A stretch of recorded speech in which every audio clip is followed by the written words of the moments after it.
नमस्कार दोस्तों, मैं मानवी आप सभी का स्वागत करती हूँ झूमते वॉन्डरर्स में। आशा करती हूँ आप सभी लोग अच्छे होंगे। आज मैं आपके लिए जो वीडियो लेकर आई हूँ वो है मुकबा गांव का वीडियो। और मैंने जब हर्षिल का वीडियो रिकॉर्ड किया था तो बागोरी और मुकबा दोनों गांव का वीडियो साथ में ही रिकॉर्ड किया था।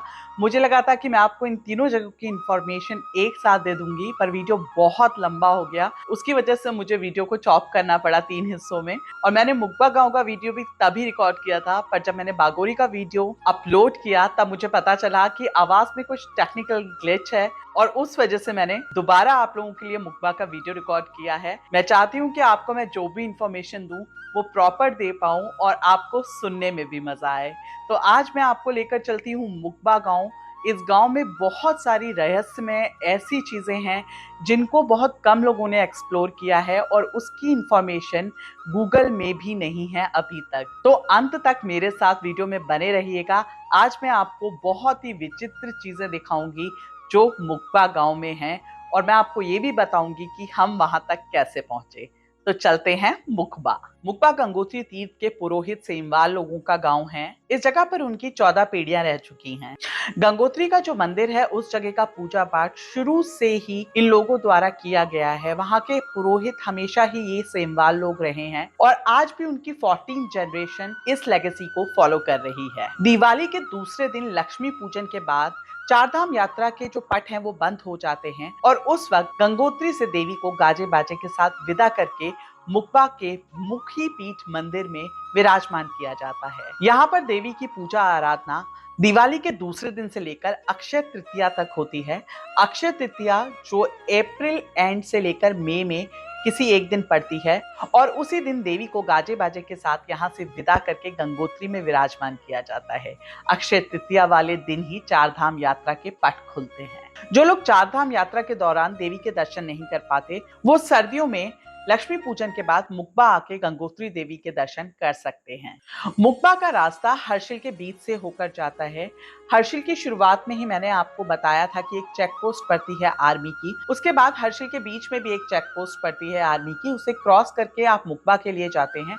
यूं तो मुकबा हर्षिल से केवल 4.5 किलोमीटर के डिस्टेंस पे है, पर चढ़ाई बहुत स्टीप है तो आपको जाने में कम से कम किसी व्हीकल से 15 से 20 मिनट लगते हैं। रास्ता बहुत खराब नहीं है लेकिन बहुत अच्छा भी नहीं है, पर बहुत खूबसूरत है। एक तरफ आपको भागीरथी नदी चलती हुई दूर दूर तक दिखाई देगी और दूसरी तरफ हरे भरे पहाड़ जिसपे बहते हुए झरने दिखाई देंगे, और यही रास्ता मुकबा के लिए जाता है। कई लोग मुकबा ट्रैक करके भी जाते हैं, डिपेंड करता है ट्रैकर की स्पीड कितनी है और 4.5 किलोमीटर की स्टीप ट्रैकिंग आप कितनी देर में कवर कर सकते हैं। पर आप जितनी भी देर में कवर कर लें, मुकबा आप सेम डे जाके सेम डे हर्षिल वापस आ सकते हैं। मुकबा में हाल ही में एक होम स्टे खुला है। अभी तक यहाँ यात्रियों के ठहरने के लिए कोई जगह नहीं थी। ये होम स्टे मुकबा से करीब आधे से पौने किलोमीटर पहले पड़ जाता है और इस होम स्टे में रुकने के लिए आप प्री बुकिंग करा के जाएं तो बेटर रहेगा, क्योंकि यहाँ पे 3-4 रूम्स ही हैं। बहुत साफ सुथरे कमरे हैं, बहुत प्यारी जगह पे ये होम स्टे बना हुआ है, लेकिन कम से कम आपको 100 मीटर यहाँ पे चढ़ के जाना पड़ता है। आपकी जो कार है वो रोड साइड पे खड़ी होती है और उसके बाद करीब करीब 100 मीटर की चढ़ाई करके आप उस होम स्टे पे पहुंचते हैं, जहां का नजारा बहुत खूबसूरत है। होम स्टे वाले आपको पोर्टर दे देते हैं सामान लाने ले जाने के लिए, लेकिन आप अपनी यूटिलिटी का सारा सामान लेकर जाएं तो अच्छा रहेगा, जिससे आपको बार बार ऊपर चढ़ना उतरना नहीं पड़ेगा। आप अगर एक बार होम स्टे में चले गए तो आपको वैसे भी नीचे आने का जी नहीं करेगा। खाना पीना वगैरह सब इस होम स्टे में मिल जाता है। एक फैमिली है जो इस होम स्टे को चला रही है। मुकबा गांव का जो मेन अट्रैक्शन है वो मुखी पीठ मंदिर है। जब आप गांव में पहुंचते हैं, पहुंचते ही वहां पर पार्किंग के लिए एक जगह है जहां से मुखी पीठ मंदिर के लिए स्टेयर्स जाती हैं। करीब 75 से 100 स्टेयर्स चढ़ के आप मुखी पीठ मंदिर पहुंचते हैं। आराम से पहुंच जाते हैं, कुछ ऐसी टफ चीज नहीं है वहां तक पहुंचना। और अगर आप स्टेयर्स नहीं चढ़ना चाहते तो थोड़ा आगे जाएंगे, आपको वहां जाने के लिए स्लोप भी मिल जाएगा। मंदिर पहुंचने से पहले ही गांव शुरू हो जाता है। गांव में अच्छी रिहाइश है। मैं गलती से गांव के अंदर चली गई थी और उसके बाद अंदर से भी मंदिर के लिए स्टेयर्स हैं, तो वहां से भी बहुत सुंदर रास्ता है, आपको दिखेगा।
ज्यादातर लोग यहाँ पर मंदिर के दर्शन करने के बाद थोड़ा टाइम स्पेंड करते हैं, क्योंकि यहाँ से नजारा बहुत खूबसूरत है। नीचे भागीरथी नदी है, दूर दूर तक बर्फीली पहाड़ियां, हरी पहाड़ियां, नीचे छोटे छोटे गांव, ये सब आपको देखने को मिलता है।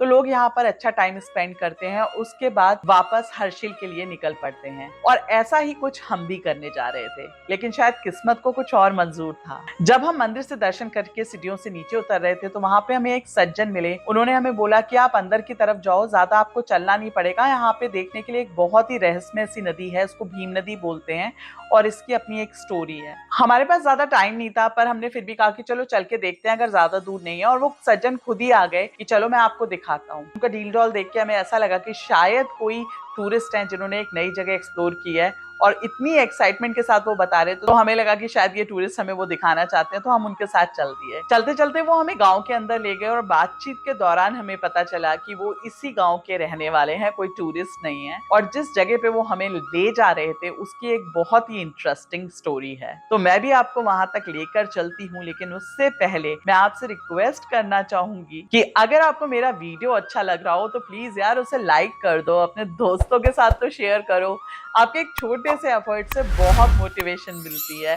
अगर आपने मेरे चैनल को अभी तक सब्सक्राइब नहीं किया तो प्लीज उसे सब्सक्राइब कर लो, और बेल आइकन प्रेस करना बिल्कुल मत भूलना। तो चलते हैं आप वीडियो में आगे। वो सज्जन हमें जिस वाटरफॉल की तरफ ले जा रहे थे, गांव के काफी सारे लोग उसको गड्डू बोलते हैं, कई लोग भीम गड्डू बोलते हैं, कई भीम नदी बोलते हैं। और उसकी स्टोरी कुछ ये है कि पांडव काल के दौरान जब पांडव यहाँ पर आए तो द्रौपदी को बहुत प्यास लगी थी।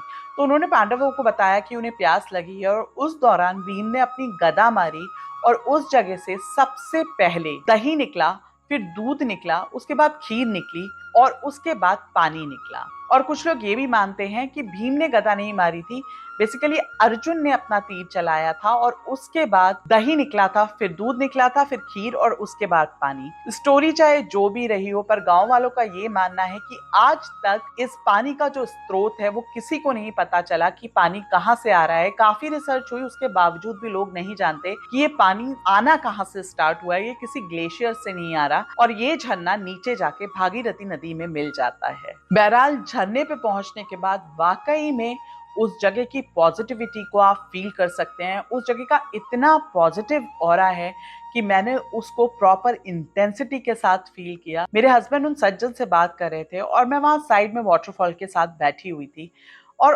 ऑनेस्टली जो मैं फील कर पा रही थी वो मैं शब्दों में नहीं बयान कर सकती हूँ।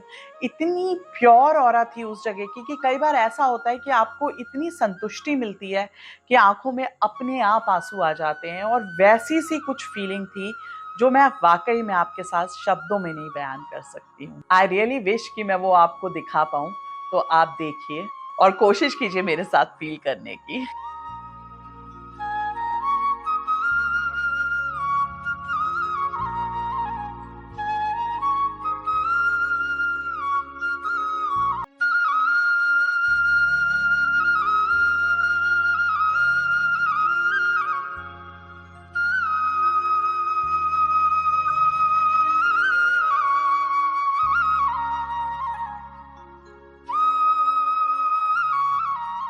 झरने के साथ में ये शिवलिंग है। यहाँ पर गांव के लोग पूजा पाठ करने के लिए आज भी आते हैं, और इनका इस झरने को लेकर बहुत ही स्ट्रॉन्ग बिलीव है। मैंने काफी मस्ती की इस झरने पे, और ये जो बीच में आप पत्थर देख रहे हैं, यहाँ पर जाने के लिए बहुत मेहनत करनी पड़ती है, क्योंकि आप जब यहाँ बीच में जाते हैं तो ये जो मिट्टी है ये बहुत धसी हुई मिट्टी है, तो आपको चलना बड़ा मुश्किल होता है, और आप बहुत स्लिप होते हैं।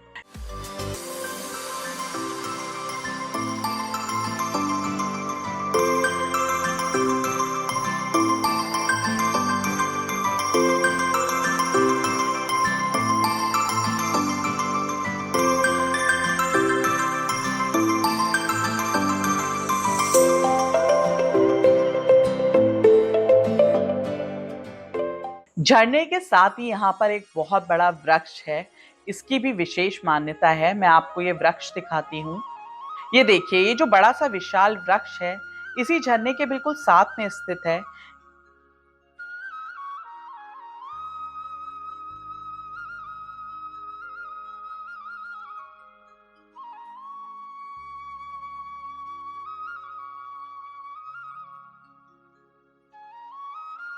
और ये जो आप लोग दिए देख रहे हैं, ये जब इस गांव में किसी की मृत्यु हो जाती है तो उसके आत्मा की शांति के लिए उसके परिवार वाले ये दिए यहाँ पर जलाते हैं। गांव के लोगों की इस पेड़ को लेकर अपनी मान्यताएं हैं। कई लोगों का ऐसा भी मानना है कि ये वृक्ष भटकती हुई आत्मा को रोकता है और मृतकों की आत्मा को शांति प्रदान करता है।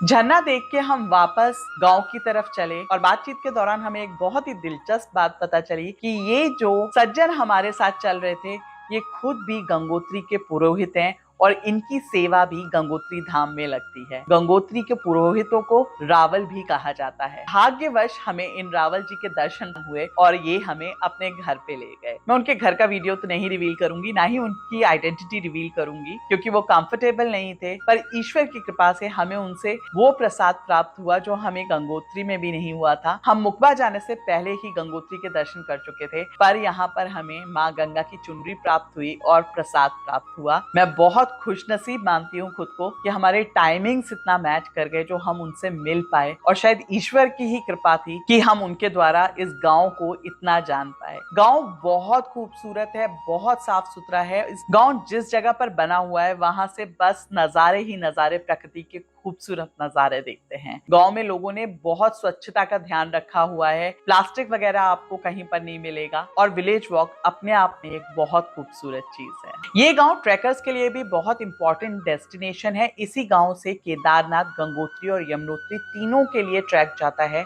तो जो ट्रैकर्स ट्रैकिंग करके इन तीर्थ स्थलों पर जाते हैं वो यहाँ पर अपना कैंप लगा के स्टे जरूर करते हैं। हमें जाते वक्त यहाँ पर एक बहुत बड़ी सी हवेली मिली थी जिसके बारे में मैं जानना चाहती थी, और रावल जी ने हमें बोला था कि वो हमें लौटते वक्त जरूर इस हवेली में ले जाएंगे। और इस हवेली का नाम है विल्सन विला। पैट्रिक विल्सन, जिसके बारे में मैंने आपको शुरुआत में ही हर्षिल के वीडियो में बताया था, जिसके बारे में ये माना जाता है कि वो ब्रिटिश आर्मी से मर्डर के चार्जेस में एक भगोड़ा था जिसने हर्षिल में आके शेल्टर लिया था। और कई लोग ऐसा मानते हैं कि पैट्रिक विल्सन ब्रिटिश आर्मी से रिटायरमेंट लेकर हर्षिल में आकर बसा था और मुकबा में उसने अपनी ये हवेली बनाई थी। यहीं की लोकल लड़की से उसने शादी की थी और उसके बाद यहाँ अपना घर बसाया था। कई लोगों का ये मानना है कि सेब का पहला पेड़ और आलू की खेती पैट्रिक विल्सन द्वारा ही इस गांव में मंगवा के लगाई गई थी, और कई लोगों का ये मानना है कि ये सारी बातें बनाई हुई हैं। गांव की वेजिटेशन शुरू से ऐसी थी और यहाँ पर सेब और आलू शुरू से हुआ करता था। इस बात की पुष्टि करना बहुत मुश्किल है कि पैट्रिक विल्सन भगोड़ा था या उसने रिटायरमेंट लेकर यहाँ पर अपना घर बसाया था, पर जो भी हो उसने यहाँ पर एक राजाओं की तरह जीवन व्यतीत किया था, ये इस हवेली को देख के प्रतीत होता है। ये इस गाँव की सबसे बड़ी हवेली है। आज भी इतना बड़ा एरिया, इतना बड़ा घर किसी के पास इस गांव में नहीं है जितनी बड़ी ये हवेली है, जो आज जर्जर हालत में है, जो आज खंडर बनी पड़ी हुई है। इसका रीजन ये है कि समय के साथ साथ इस हवेली के वारिस बढ़ते चले गए और आज की डेट में इस हवेली में बहुत सारे लोगों का शेयर है। इसी की वजह से ये लोग ना इसे बेच पा रहे हैं और ना ही इस हवेली का रेनोवेशन ही हो पा रहा है, और ये इतनी खूबसूरत हवेली एकदम जर्जर हालत में है। इन रावल जी का भी इस हवेली में एक शेयर है और इनके यहाँ पर कुल देवता विराजमान है, तो उनकी अनुमति लेके मैं इस हवेली के अंदर जा पाई और मैं आपको अब ये हवेली दिखाती हूँ।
ये हवेली 3 फ्लोर की बनी हुई है और जिस टाइम पे ये हवेली बनवाई गई थी उस टाइम में मुकबा में बहुत ही कम रिहाइश हुआ करती थी, बहुत कम लोग रहते थे। तो आप सोचिए इतनी ऊंचाई पे जो 3 माले की हवेली बनाई गई है उस वक्त बनाना कितना ही मुश्किल होगा।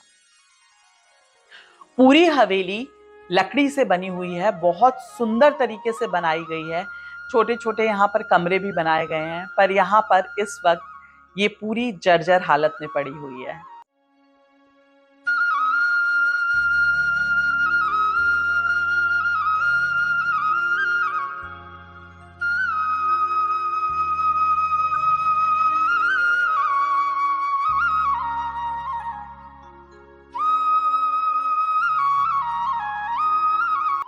आप यहाँ के स्टेयरकेस देखिए कि कितने नैरो हैं, लेकिन लोग यहाँ पे ही रह के इन्हीं को ही यूज किया करते थे। ये हवेली के बाहर का हिस्सा जो मैं आपको दिखा रही हूँ, ये लकड़ी देखिए आप। ये पूरी जो बेस बनाया गया है ये सिर्फ एक लकड़ी से बनाया गया है। एक लकड़ी देखिए आप, इसमें कहीं भी कोई भी जॉइंट नहीं है। तो आप अंदाजा लगाइए कि ये लकड़ी कैसे यहाँ पर फिक्स की गई होगी। पूरा का पूरा एक इतना लंबा पेड़ यहाँ तक लाया गया होगा और किस तरीके से इस जगह पर उस पेड़ को लाया गया होगा, इतना बड़ा इतना विशाल पेड़, और उसी से उसी की एक लकड़ी से ये पूरी इसकी जो बेस है ये बनाई गई है। जो आप दरवाजों पे ये काम देख रहे हैं ये सारा काम हाथों से किया गया है। उस टाइम पे मशीनरीज नहीं हुआ करती थी। जितना भी ये आप हवेली पे वर्क देख रहे हैं ये सब कुछ औजारों से हाथों से किया गया है। यहाँ पे ये जो आप चेन देख रहे हैं, ये जो सैंडल देख रहे हैं, ये उस टाइम का कम्युनिकेशन डिवाइस हुआ करता था। हवेली में तीसरे माले पे कोई है या दूसरे माले पे कोई है, उसे किसी के साथ कोई कम्युनिकेशन करना है तो इन संदलों द्वारा वो कम्युनिकेशन किया जाता था। बहुत दुर्भाग्य की बात है कि एक हेरिटेज साइट होने के बाद भी इतनी खराब हालत में है। हालांकि मुझे लगता है कि इसको सिक्योर करना चाहिए, इसको सेफ रखना चाहिए, नहीं तो ये इसी तरीके से खंडर भी एक दिन खत्म हो जाएगा। इस हवेली को देखने के बाद हम आगे गए और मैं आपको ये जो खंडर दिखा रही हूँ ये किसी समय पे एक घर हुआ करता था। ये यहाँ का हॉन्टेड हाउस है और इस जगह की अपनी बहुत सारी इंटरेस्टिंग स्टोरीज हैं, लेकिन ये स्टोरीज मैं आपको इस चैनल पे नहीं सुनाने वाली। अगर आप हॉरर स्टोरीज को सुनना चाहते हैं और पसंद करते हैं तो उसके लिए आप मेरा दूसरा चैनल पैरानॉर्मल पिरामिड विजिट कर सकते हैं। वहां पर मैं real life horror incident narrate करती हूँ और इस जगह की स्टोरी भी मैं वहीं अपलोड करूंगी। तो अगर आप इस घर के बारे में जानना चाहते हैं और इंटरेस्टिंग स्टोरीज सुनना चाहते हैं तो पैरानॉर्मल पिरामिड को विजिट कीजिए। लिंक मैंने डिस्क्रिप्शन बॉक्स पे डाल दिया है। यहाँ से ही 1 से 1.5 किलोमीटर की दूरी पे मार्कंडेयपुरी है, उसके लिए ट्रैक जाता है, लेकिन समय के अभाव के कारण हम वहाँ ट्रैकिंग करके तो नहीं जा पाए, लेकिन हमने वहाँ पर दूसरे दिन विजिट किया।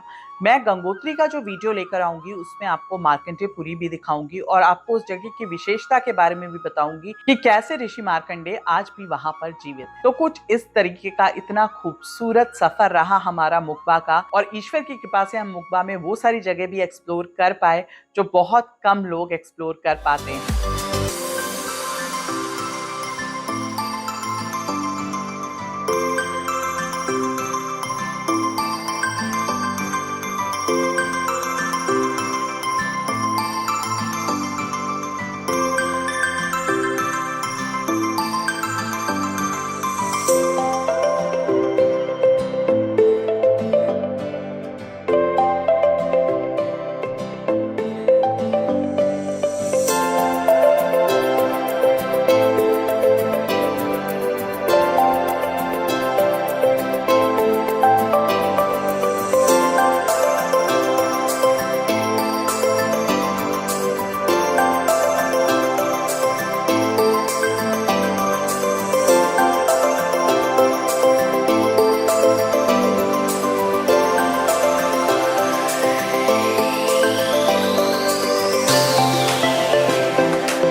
आशा करती हूँ कि आपको मेरा वीडियो पसंद आया होगा।